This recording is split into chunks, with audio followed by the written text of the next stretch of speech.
নমস্কাৰ। আমি আজি আহি পাইছোঁ নাজিৰাৰ এডোখৰ ঠাইত য'ত আমি ভূ ৰক্ষক আৰু আমাৰ ব্লেক কাৰ্বন এই দুটা প্ৰডাক্ট ব্যৱহাৰ কৰিবলৈ দিয়া হৈছিলে আমাৰ এজন খেতিয়কক।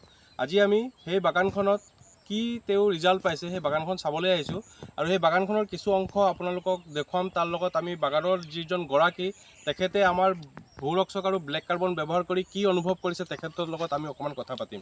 তো আমি প্ৰথমত দেখুৱাব বিচাৰিছোঁ, আমি মোটামুটি জানুৱাৰী মাহমানত আমি ভূ ৰক্ষক আৰু কাৰ্বন দিছিলোঁ এইখন বাগানত।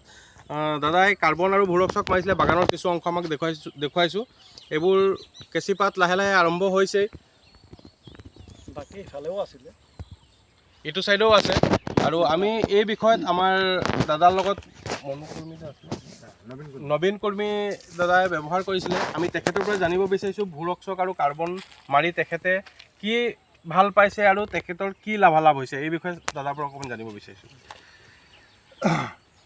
এইটো ভাল হৈছে যে ভূ ৰক্ষক আৰু কাৰ্বন দিলে আপোনাৰ মাটিটো ভাল হৈ থাকে আৰু গছকেইটা অকণমান কালাৰটো মানে বেছি ভাল হয়।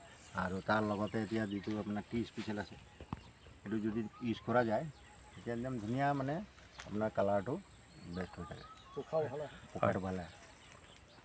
হয়, দাদাই ক'ব বিচাৰিছে ভূ ৰক্ষক আৰু ব্লেক কাৰ্বন ব্যৱহাৰ কৰি ভাল পাইছে। তো এই বিষয়ত আপুনি কি ভাবে যে আৰু ওচৰৰ খেতিয়কে যদি ভূ ৰক্ষক অহা বছৰ যেতিয়া আমাৰ ড্ৰাই ছিজন আহিব ব্যৱহাৰ কৰে তেওঁলোক উপকৃত হ'ব বুলি ভাবে নেকি আপুনি? সেইটোতো এতিয়া মই ক'ব নোৱাৰিম, কেলৈ নিজৰ আছে তাত নিজৰ ভাগে চলে।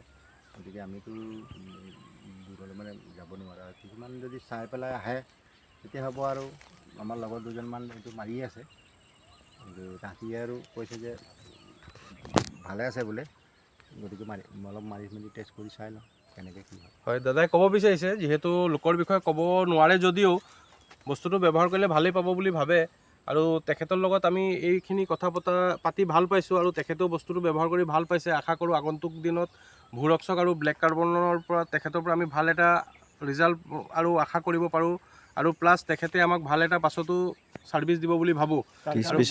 তাৰ কাৰণে আমি বাগানখন আমি এই আৰু এবাৰ আপোনালোকক দেখুৱাইছোঁ ইয়াৰ পাতবোৰ কেনেকুৱা আহিছে। আৰু ইয়াৰ তুলনাত যদি আপোনালোকে MS বাগানবোৰ বেলেগ জেগাত মন কৰিছে দেখা পাব এতিয়ালৈকে এইটো পৰ্যায়ত আহি পোৱা নাই, আহিবলৈ আৰু অকণমান টাইম বাকী আছে।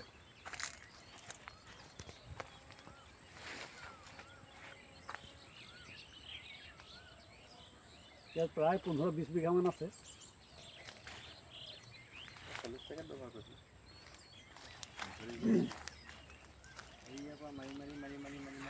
আপোনালোকে দেখা পাইছে যথেষ্ট ইয়াত বাগানৰ পাতৰ কোৱালিটি উন্নত হৈছে আৰু এইটো যদি আপুনি চুই চাই গম পাব পাতটো বহুত ছফ্টনেছ আহিছে।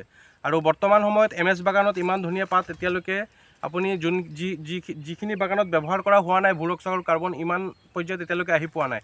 তো আমি দাদাক ধন্যবাদ দিছোঁ আমাৰ এই দুটা প্ৰডাক্ট ব্যৱহাৰ কৰাৰ কাৰণে, আমাৰ আদিত্যৰ প্ৰডাক্ট ব্যৱহাৰ কৰাৰ কাৰণে। তেখেতে টি স্পেচিয়েলো ব্যৱহাৰ কৰিছে, যথেষ্ট ধুনীয়া ৰিজাল্ট পাইছে আৰু আমি তেখেতৰ পৰা এটা ভাল বিজনেছো আশা কৰিব পাৰোঁ।